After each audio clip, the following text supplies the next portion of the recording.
Hello and welcome to some Overwatch news. Now, this is going to be on a topic which has been very popular in the Overwatch community at the moment, and the reason why I'm making this video is quite frankly because there are a lot of YouTubers with some very big followings which have basically got this completely wrong. And the reason for this is, it all stems from a dev post and a Reddit thread by user Zolty, where he says that, and he's been saying for the last couple of weeks, that he gets more SR with Sombra when he wins, and less loss of SR with Sombra when he loses, compared to some of his other DPS classes. Now, in combination with the dev thread, which explained that whenever you play a class, your SR gain, as obviously you have to win to gain SR, the amount you win and lose is also compared to other people who play on that same map, on that same class, and how you performed relatively to those other players. So if you performed at the peak and you were like in the top 1% of those that's similar to your rank,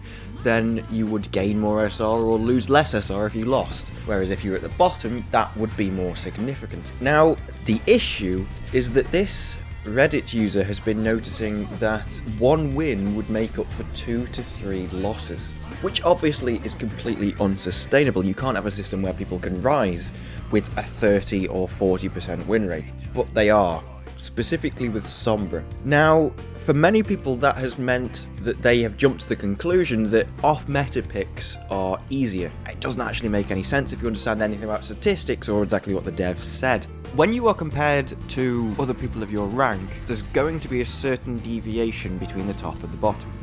And it doesn't really matter whether there's 1 million results in that or 100,000 results in that.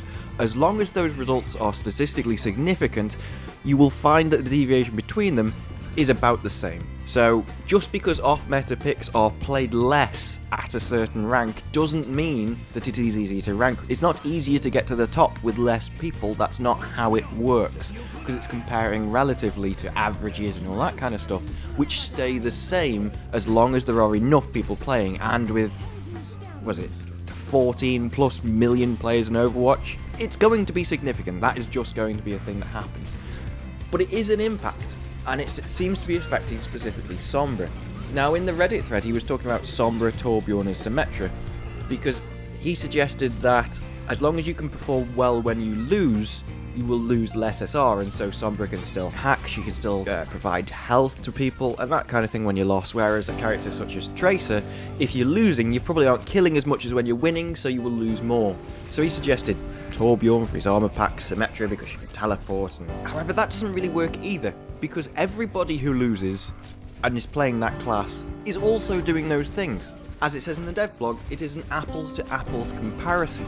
And so because of that, everybody is doing those things where they lose, everybody's performing just as well when they lose, and so you still have to perform better than them. It's not easier, it just doesn't work that way. But this is definitely a thing, and it's definitely a thing with Sombra.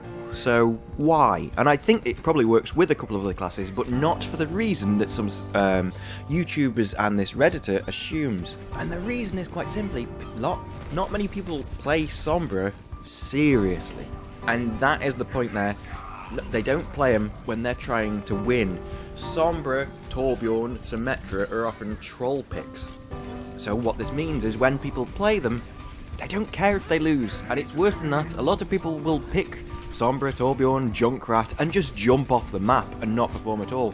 When they know it's a loss, they'll pick that class and just sit in the spawn. And this will have an impact of lowering the bottom end. And depending how Blizzard look at this, it will lower the average if that's what they compare against, and it just lowers the entire deviation downwards. And if you get enough trolls and not enough people playing them seriously, then it's weighted very significantly to the bottom end. And that would have the impact of making it easier to hit the high end. So even though it would make off-meta picks easier to rank with, it is not for the reason that there is less people. And it also includes classes that people wouldn't normally think of. The Reddit thread suggests that it's utility classes that work best, but that doesn't actually make any sense when you go through it. It would include classes such as Junkrat, who, when Junkrat does something, he needs kills, he needs damage. So if he's losing, he will get less of that than he would when he wins, which is exactly what this guy says you should avoid. However, that's not how it works, because everybody's losing is doing the same thing. But Junkrat is often considered a troll pick.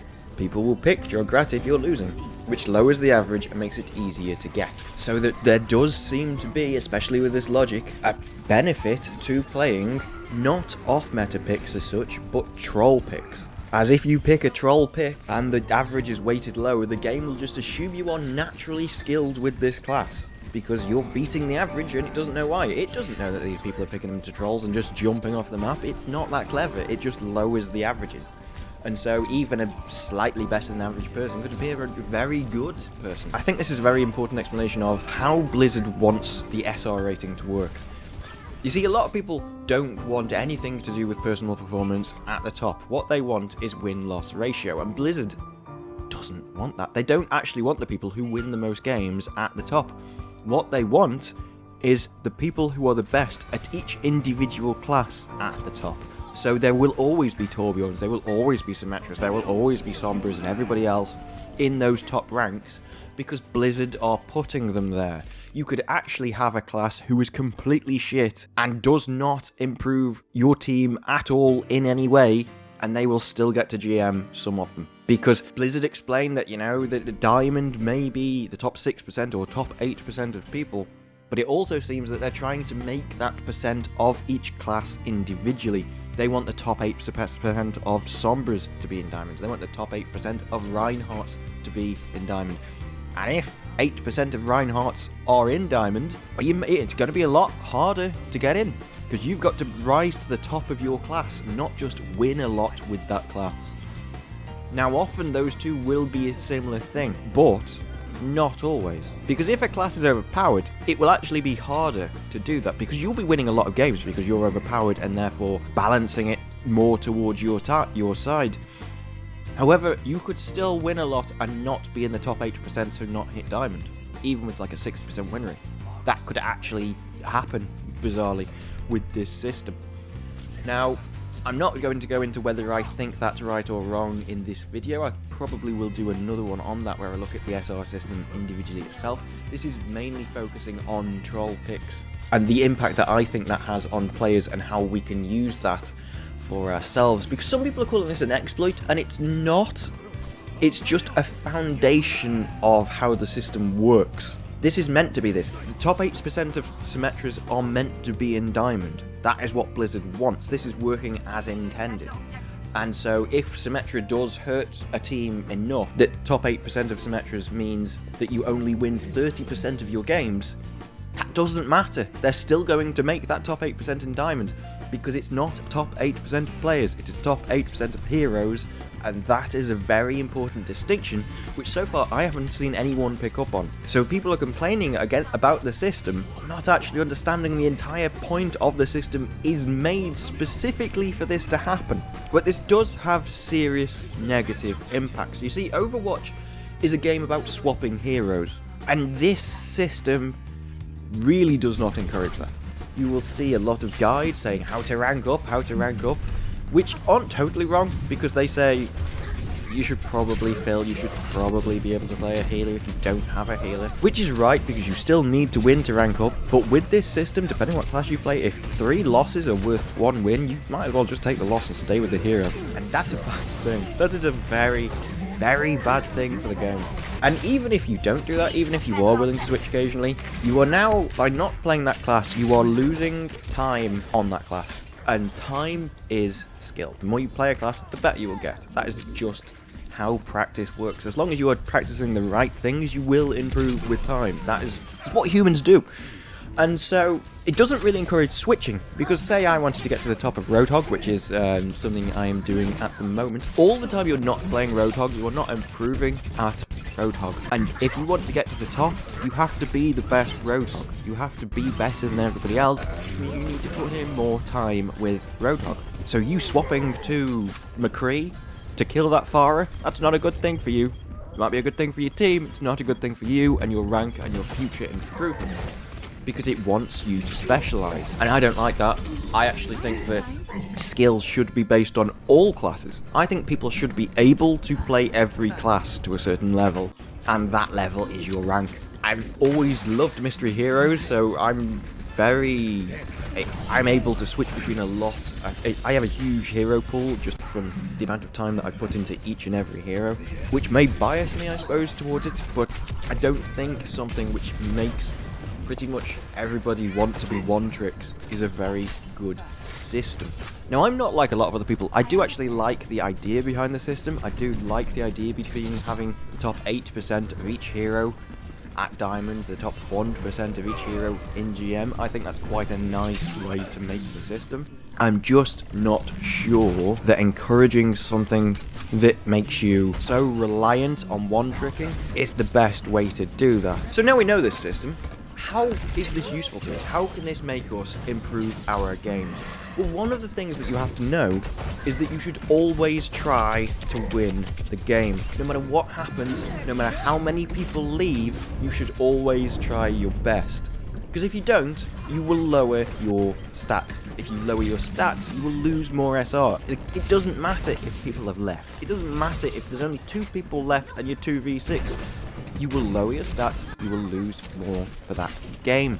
Because you will be compared against the average, you will be compared against the top, and that will hurt you. So you've got to get your stats, you've got to try, never give up, no matter what happens, be the best you can be. This is not an inspirational speech, simple statistical fact. You have to have your stats, you have to improve, you have to buff what you can. And the other thing is, if you want to play off meta heroes, do so. Don't let other people impact you. Don't tell, oh, you've got to play Rhine. If other people want to play Rhine, then you can play Rhine. If you want to play off meta, play off meta. Turns out, doesn't matter. Meta doesn't matter. Well, now, we've known that for a while, and it's something that I've been thinking and saying on Reddit and other places for a very long time. But this just backs it up even more, because the top 8% of whatever has to go into the top. That's the way the system is designed. And so, as long as you are in the top of your class that you are playing, you will go up. Just play more games and you will go up. But that is the way the system works. If you're better than other people at that hero on that map, you'll rise. So you don't have to worry about your team. You don't have to worry that other people are tilting, because everybody else who's playing Hanzo and everybody is getting those tilting teams as well. And whereas other people were going, oh yeah, it's a probability you'll balance out and you'll all win more games and then you'll lose if you don't switch. No, because you're only being compared against other Hanzos. It's an apples comparison, not a win-loss ratio comparison. And so off-meta heroes all have the same struggles. All those people which are tilting because there's a Hanzo on your team, stop it. You're only hurting yourself, not the Hanzo. So every time you've ever gone to people, if you play Hanzo, then I'm going to make you lose, and then you lose some SR, because I want you to play McCree, then you're actually just hurt yourself, because every Hanzo puts up with that, and you're not special, and you haven't actually achieved anything except kicking yourself in the dick. So enjoy that, mate. Hanzo and Widow are actually probably very good examples, because they're not bad classes at all. The people that think they're bad are simply bad at the classes. It's because they're incredibly high-skilled classes. They need good players to make them work. But when they do, they have some of the highest carry potential in the game. So it does mean if you are very good with these heroes, you'll easily be in those top few percent and you will easily rise with them. So don't be scared to play off meta. It doesn't matter if other people don't like it. Play them anyway and you will rise, as long as you deserve to. Of course, the caveat with this is that you still do have to win to get SR. So you do have to be good. It doesn't matter if you think you are good with these heroes. It doesn't matter if you just want to play them and assume you are good. You do have to still win. So if you playing those heroes is causing the loss, and it does happen sometimes, just not as often as everybody else would like you to think, and yes, a McCree causes the loss just as much as a Hanzo, then you will obviously lose the game. So I am not saying never switch. I don't think that's good advice. I think that would be very, very bad advice for someone to give based off the knowledge that we have about this. But don't be forced into classes by other people. Switch when you know you need to, and this is something you should be aware of. If you are not aware of it, is something you need to work on personally. And I know some people are going to complain about this, that there will be people going, oh, he's playing Hanzo, he's shit, you shouldn't be encouraging anyone to play Hanzo, he loses the game, oh, these people can't do it, it's terrible advice. The thing is, for you, what I'm saying is a win-win situation. let's say, for instance, that people do get Hanzo and they do rise, and you don't think they deserve there, because for some reason other YouTubers are right, and that it's simply because they're underplayed they've gone up. Well, if people actually start playing him, there will be more people playing him, the averages will rise, and those people will sink back to where they belong in the proper system. This is a system that self-corrects itself, and I don't think it can actually be wrong as long as the sample size is statistically significant. However, even if I am wrong, the system still works. It still self-corrects. It just needs more people to take advantage of it.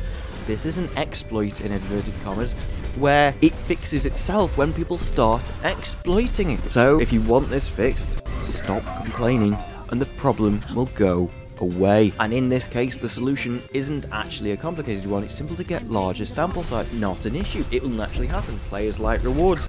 If they are encouraged to go off meta, they will go and do so because they are encouraged by getting extra SR. This is something they will do on their own naturally. And once that happens, the system, the averages will all become significant, and the problem will go away. Now, that's all I've got for you for now, and I've deliberately avoided what I think of the SR system as much as I could, and some of the changes that I think the SR system needs in order for this to work.